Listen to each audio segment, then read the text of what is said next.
Welcome to How Do They Afford That, the podcast that peeks into the financial lives of everyday Australians. I'm Michael Thompson. I'm a writer and the co-host of the podcast Fear and Greed Business News. As always, I'm with Canna Campbell, financial planner, founder of Sugar Mama TV, the financial literacy platform covering YouTube, podcast, books, Instagram, Threads, TikTok, keynote speeches, and more. Hello, Canna. Good morning. I'm excited about today's episode because I'm going to be sort of playing devil's advocate. And that's different to what you normally do? No, that's usually me, isn't it? I'm usually the one that's kind of being a little bit picky. I'm going to be doing the, what if? What if this happens? What if that happens? So that our listeners really understand what they're potentially getting themselves into or what they're potentially asking for. Well, we talked a few weeks ago about a bunch of different ways to get into the property market. And now one of those was to use a guarantor. Now, there's a few parts to this. It's not as simple and straightforward as you might think. Well, I'm assuming that. But we're going to take a deeper dive into this topic today, and we've called in a special guest to help us, and this is why you are going to be taking the role, Canna, of the devil's advocate, because we are joined in the studio by Adam McCabe from Blue Lantern Financial Services. He's the mortgage broker that we've spoken to before. He knows this space so well. Adam, welcome back to How Do They Afford That? Thank you. Thanks for having me. Let us start with the very, very basics. How does it work? How does it work to have somebody act as a guarantor for you when you're going for a home loan? It's fairly straightforward. So you've just got, it's essentially a potential borrowers that have got a gap between their deposit amount of ideally 20% plus any stamp duty. So the guarantor is acting to cover that gap, and it's a limited guarantee to that value. Okay. All right. And so the guarantor is only covering the gap itself? Correct. So it's not for the whole loan? No, it's not. Okay. And in many instances, because from bank to bank, their internal processes and policies around structuring these differ, but the guarantee is always limited guarantee. And that's written into the contract, the loan contract, to specify what that guarantee or the limited guarantee value is. Okay, so can we just, to kind of illustrate how it works, let's use a hypothetical scenario. Let's say buying an apartment and the apartment is worth $500,000. Let's make it easier. Let's call it $1 million. Perfect. All right. Yep. That's And kind of realistic. Yes. Yeah, for Sydney. So $1 million mortgage, a purchase. Borrowers A and B have got a $100,000 deposit. That's only 10%. The stamp duty will probably be around $70,000. So they are then $170,000 short of meeting the 20% equity plus stamp duty. So 80% loan to value ratio for the end loan. Okay. So in this scenario, the guarantors would have a limited guarantee for $170,000.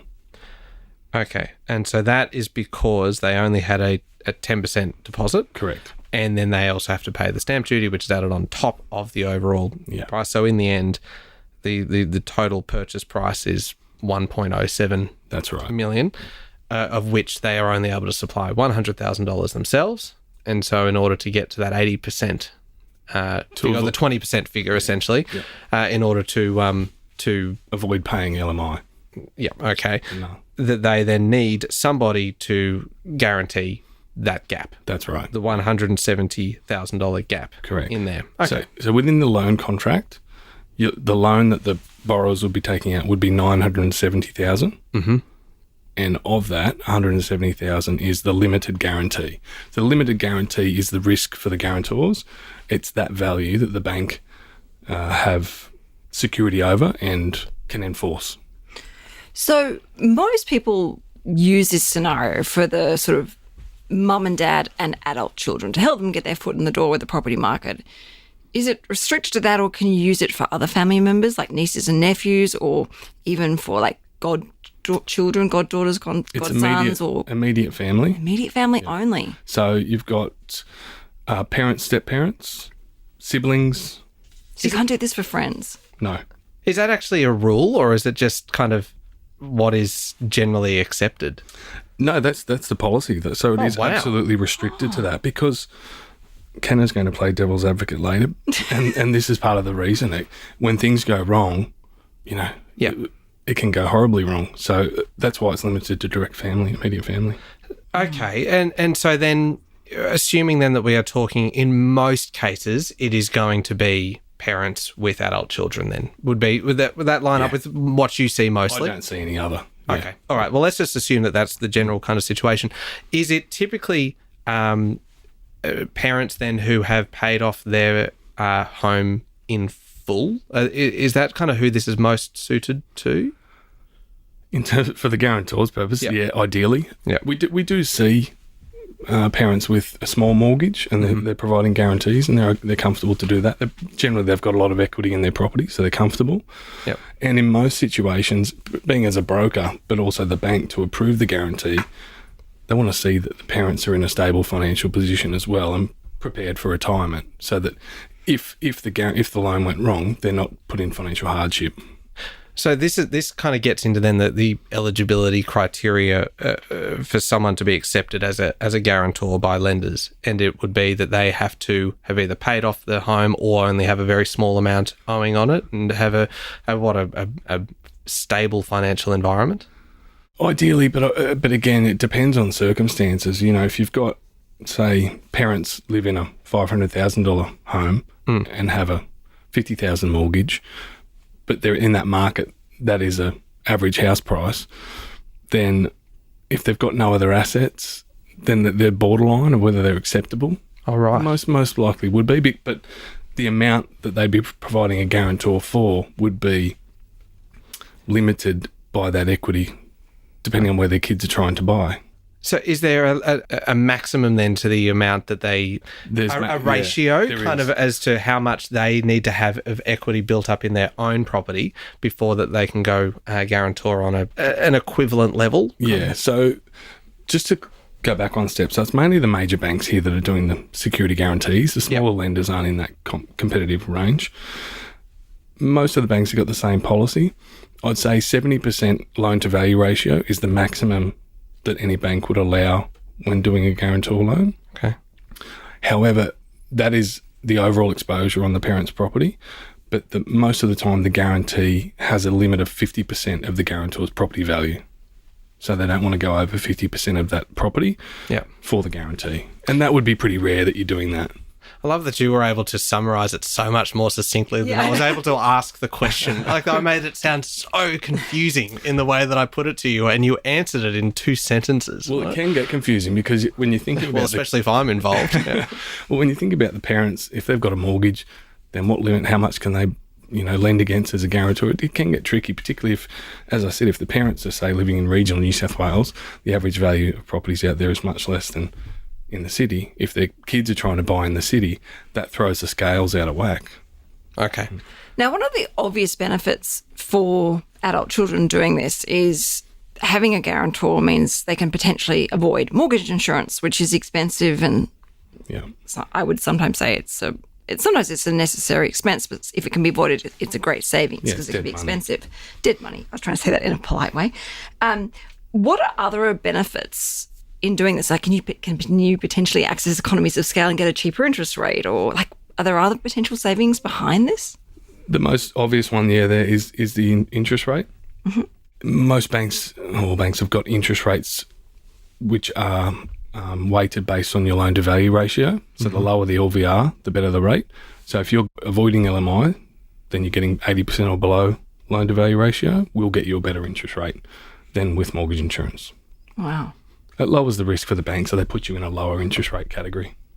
I feel like this is so unfair for people who don't have parents that can help. Like, it just leaves people out, like having to fight so much harder. Yeah. Yeah. I mean, but I suppose to some extent the property industry has never been particularly fair, has it? No, that's true. It doesn't strike me as the most kind of equitable kind of setup. Risk reward. Yeah. I mean, it's just an advantage if you've got parents that can do it for you, or a family member that can be a security guarantor. It's good. Can I ask about the impact then on the guarantor? Because this feels like the risk is all on them. What responsibilities are they taking on? What risks are they taking on? And we'll get then, I suppose, into where it can go wrong. Well, it's obvious risk. So whatever that limited guarantee is, they're essentially making a promise to the bank that they will pay that back if the borrowers default on their mortgage. Now that's a very blunt way of looking at it, but you have to. You have to. You've got to assume or hope that if the borrowers did get into financial hardship, lost their employment, that they might be able to sell and cover all of the debt.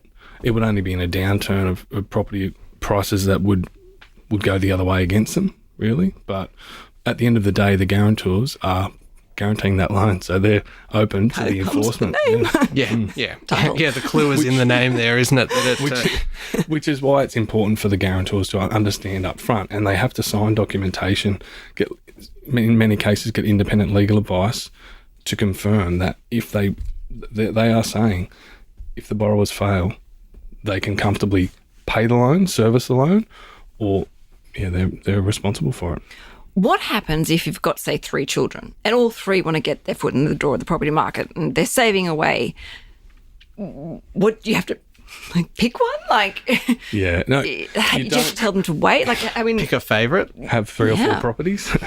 You can provide security guarantees to all of the children if it fits within the criteria of the guarantee figures. So as we spoke about earlier, maximum 70% exposure on that property being offered as security.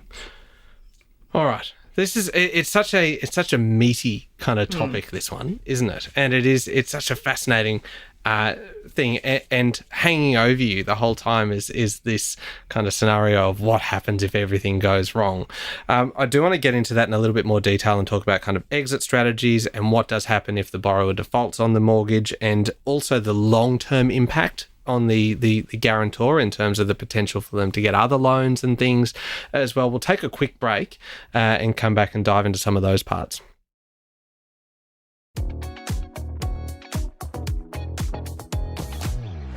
Canna, we're talking today about one of the many ways to get into the property market, and this is to use a guarantor for your loan. And we're joined in the studio by Adam McCabe from Blue Lantern Financial Services, a mortgage broker who knows this space so well and is taking us through how it all works. You were mentioning off air about parents at different stages of life. Exactly. So, look, we already know that, the guarantor's financial situation is assessed by the lender. They're going to ask them some personal questions, and obviously they can see if they've got a mortgage or not, or if they've got investment loans, and, where their wealth actually sits. What happens if you've got a parent that's about to go guarantor, but they are approaching, say, 65, which is typically for many people when they're looking at retirement or even semi-retirement? Or what if they've actually just become a self-funded retiree? Can they still go guarantor? Yes. Okay. And the process of being a guarantor, they're not as open to the wide assessment criteria as a normal borrower. So it's specifically around the equity in their property, and do they meet the test for being an acceptable guarantor in terms of being immediate family, have enough equity in their property, are financially stable and secure. If that guarantee fell over, or the borrower fell over, that they could get on with their retirement and their life without financial hardship, so that they have the means to pay the loan or sell property that would help them cover that. Okay.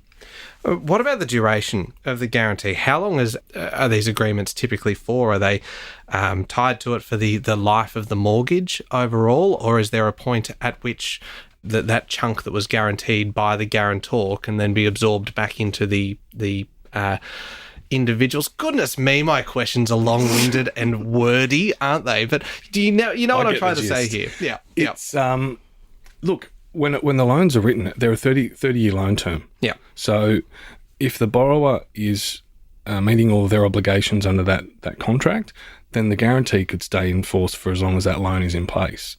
Oh, wow. If you don't take any action. Okay. So the actions that we take are to review the value of the borrower's property annually, or as often as they'd like.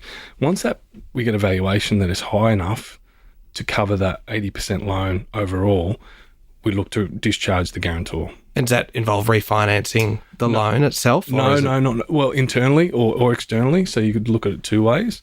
And at the time, we'd be assessing what's in their best interest. But if you can remove them from the bank they're already with, that can just be a bit of a admin process of signing some forms and getting that approved by the lender to release the guarantee. Okay, so it doesn't have to be for the 30-year duration, especially if you're working with a mortgage broker who is quite proactive and is willing to kind of look at this regularly and review and assess. You can also shorten it. But it's also encouraging the borrowers to pay down as quickly as possible to help release the guarantee. What happens if the guarantor suddenly, unexpectedly passes? Tricky one. That's all, circumstances. I mean, is it if it was just a single parent who was providing the guarantee, then you're going through what's in their will, assuming the kids are going to get something from that, so they could pay off that guarantee amount. It's a bit of a tricky one. Yeah. So it'd be case by case, and you'd go to the bank and say, "Look, this has happened," and they'd assess it and make it work with you. Yeah. Look, it depends on the complexity of the family, the will, what's in the will, how many beneficiaries are left, and the borrowers would then have a difficult, well, maybe not difficult, but a decision to make on how they release that. Is it by their inheritance? You could look at refinancing. It just is a case by case. Well, what happens then if there is a relationship breakdown for whatever reason and the parent goes, you know what, stuff that, I'm not going to be your guarantor anymore. I want to release my duties from being your guarantor. Like, is that actually, can you do that? Or like, what's the scandal? No. Yeah. It would happen, like, I'm sure. Yeah. It feels like Jerry Springer, the mortgage edition. Put down that chair. It would all depend on the situation at the time, because if a guarantor can't just say, I'm out, I've changed my mind. They're already in the contract, they're already in that, the loan started. So it would need to be, you'd need to investigate the options. And one of them might be that the children need to refinance and pay mortgage insurance, if that's feasible. It would depend on rates at the time, their income and expenses. So that is a potential kind of exit strategy then. That is less severe than having to sell the property overall. That there is almost a bit of a safety net there, and it is going to be expensive. It's going to cost you money, but it is probably going to be better than having to sell the house. Yeah, and they're probably the only two options, really. Yeah. What about, I mentioned the long-term impact on the guarantor. Does acting as a guarantor limit that person's ability to kind of borrow money, to take out other loans in the future? Is there a broader effect that it has on their financial situation? Most definitely. So the guarantor, if they're applying for finance, would need to declare that they've provided a guarantee for that debt, and that would reduce their ability to borrow. It wouldn't be a great deal on those. The guarantee amounts are generally, the 5-10% amounts of property prices, but they do have to declare that, and it would impact their ability to borrow. See, these are important things you need to keep in mind. Yeah. If you're thinking about, your adult kids are saying, "Hey, can you help us?" and you've got plans to start, most investing or something. Guarantors that I speak to have exhausted their borrowing days. Really? They feel comfortable providing a guarantee because they don't see themselves going out and applying for finance again.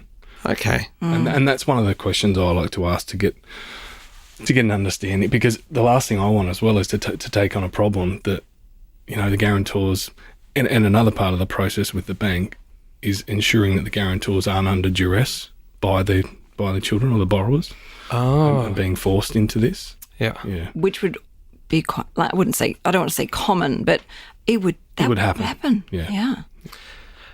What about, and I know you talked previously about kind of what happens if things do go wrong, but if the borrower does default on their mortgage, how quickly does it all just fall apart then for the guarantor? Is it a case that they are required to stump up money straight away kind of thing, or is there a bit of kind of leeway? What happens when it all goes wrong? Look, in the first instance, the banks are always motivated to try and keep someone in their house. Yeah. They don't want to be evicting and forcing possession.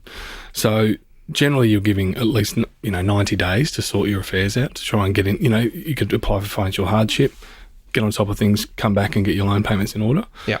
So it's similar in that respect then to if someone missed their mortgage payments and they didn't have a guarantor, that they still have that ability to talk to their bank and the bank will kind of review their situation and will work with them to try and get through it rather than just going straight for the nuclear option of kind of repossessing or selling the house. Definitely. Okay. I'm fortunate I haven't had any instances where guarantor loans have gone bad, to my knowledge anyway. So it's a bit of an unknown as to what level the banks would go to recoup, any default payments. But I would think they're going to treat it as similarly as a normal mortgage that's in default. Yeah.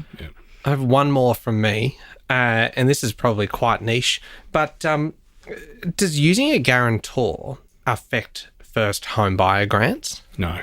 So that Well, first home buyer grant is a cash payment from the government. Yeah. So that isn't. Stamp duty concessions are not affected by it. Mm-hmm. The only one that might be, which I haven't really done any of these loans, are the government guarantee schemes where they're part buying ownership of the house with you. So I don't see why they would impact that either, but that's also getting very specific, isn't it? It's messy. Yeah. You've suddenly got to tick a whole lot of boxes in order to be talking about that scenario. But broadly speaking, having someone act as a guarantor isn't going to affect your eligibility for some of these assistance packages. And, they're both aimed at the same purpose, right? To help, to help people get in the market. So, yeah. And finally, all right, last question from me. Adam, you've got 2 young kids. You've obviously been a mortgage broker for what, 22 years? 22 years, of which we've known each other for about 18.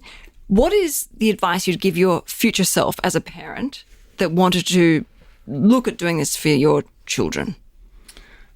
I think the most important thing is to have robust conversations up front and document what your plans would be if things go wrong. It's sort of, similar to like a shareholders agreement if you're going into business with someone. Okay. Essentially, that's what you're doing. So have those robust conversations, have an action plan should things go wrong, and then you can refer to it down the track if things do go wrong. Hopefully that wouldn't happen with my kids. And if you've got one child who is terrible at repaying things, probably kind of nudge them in another direction. Yeah, go guarantor for the other one. Yeah, yep. Oh, that's so mean. No, that's smart. That's a very wise piece of advice to your future self. But look, other than that, it would just be, helping the kids with budgeting. Don't overextend yourself. Don't take too much risk in terms of your borrowing capacity. So a guarantor can help getting you in the market, but doesn't mean you should stretch yourself to the absolute maximum to buy. Such great wise advice. Yeah. I feel like we've just spent, 20 odd minutes or so, and I now know. I was about to say I know everything there is to know about going guarantor, and just Adam just looks at me with like one eyebrow slightly half raised, which is a very similar expression to the one that Canna gives me when I try to proclaim myself as a new expert on a particular topic. But I can safely say that I have learnt a lot about this whole space. Adam, thank you for joining us today. Pleasure. That was Adam McCabe from Blue Lantern Financial Services. Canna, if we need more information from you, where do we find you? Best place is always Instagram at Sugar Mama TV. And you can hear me every day with Sean Aylmer on Fear and Greed, Australia's best business podcast. Thank you for listening to How Do They Afford That? Remember to hit follow on the podcast. And the very best thing you can do is tell somebody else about the podcast, or perhaps if they are someone who is kind of in this space at the moment and considering going down this path, send them this episode so that they can learn all about it as well. Thank you very much for your company. Join us again next week.